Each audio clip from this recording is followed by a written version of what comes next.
નમસ્કાર. Digital Gujarat scholarship portal પર વિદ્યાર્થીઓની પ્રપોઝલ કેવી રીતે બનાવવી અને હાયર ઓથોરિટીને સેન્ડ કેવી રીતે કરવી તે આજે આપણે વિડીયોની અંદર જોઈશું. જૂના વિદ્યાર્થીઓનો ડેટા કેવી રીતે અપડેટ કરવો તેનો વિડીયો યુટ્યુબની ટર્મ પોલિસીના કારણે વારંવાર ડિલીટ કરવામાં આવી રહ્યો છે. મારી ચેનલ પર જૂનો વિડીયો છે, તે તમે જોઈ લેશો એવી આશા રાખું છું.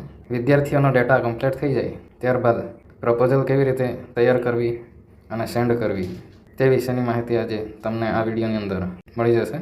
અહીં digital Gujarat scholarship portal open કરશો એટલે આ પ્રકારની સ્ક્રીન જોવા મળશે. અહીં ડેશબોર્ડમાં પ્રી મેટ્રિક ઓપન કરી લેવું. ત્યારબાદ TDD લખેલ છે તેના પર ક્લિક કરશો એટલે ક્રિએટ પ્રપોઝલનો મેનુ આવશે. ત્યાં ક્લિક કરતાં આ પ્રકારની સ્ક્રીન જોવા મળશે. અહીં સ્કીમનું નામ પસંદ કરવાનું છે.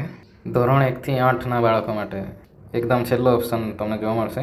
VKY 153 pre matric scholarship VKY 159 uniform. તેના પર ક્લિક કરી ક્લાસ કેટેગરી કે કાસ્ટને સિલેક્ટ કરવાની જરૂર નથી. ડાયરેક્ટ શો બટન ક્લિક કરશો એટલે જે વિદ્યાર્થીઓનો ડેટા કમ્પ્લીટ હશે તે વિદ્યાર્થીઓ નીચે શો થશે. અહીં વિદ્યાર્થીઓના નામ સામે ચોરસ ખાના આપેલ છે.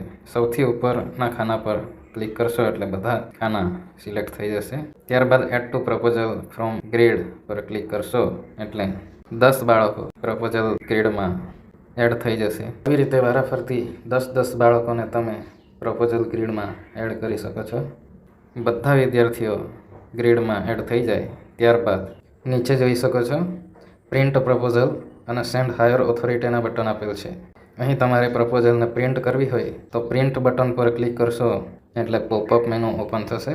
પોપઅપ એલાવ કર્યા બાદ તમે પ્રપોઝલની PDF બનાવી શકશો અથવા તો પ્રિન્ટ પણ કરી શકો છો.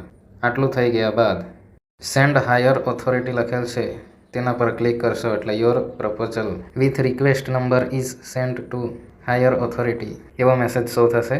ઓકે બટન ક્લિક કરી ફરીથી ડેશબોર્ડ પર જશો. ડેશબોર્ડમાં તમને પ્રપોઝલમાં કેટલા બાળકો છે તે પણ જોવા મળશે. પ્રપોઝલમાં કેટલા બાળકો નથી, કેટલા બાળકોનો એકાઉન્ટ વેરીફાઈ થવાનું બાકી છે તે બધું જ શો થશે. તો આવી રીતે પ્રપોઝલ ક્રિએટ કરીને હાયર ઓથોરિટીને સેન્ડ કરી શકો છો. જો તમને મારો વિડીયો પસંદ આવ્યો હોય તો લાઇક, શેર અને સબસ્ક્રાઈબ કરવાનું ચૂકશો નહીં. Thank you.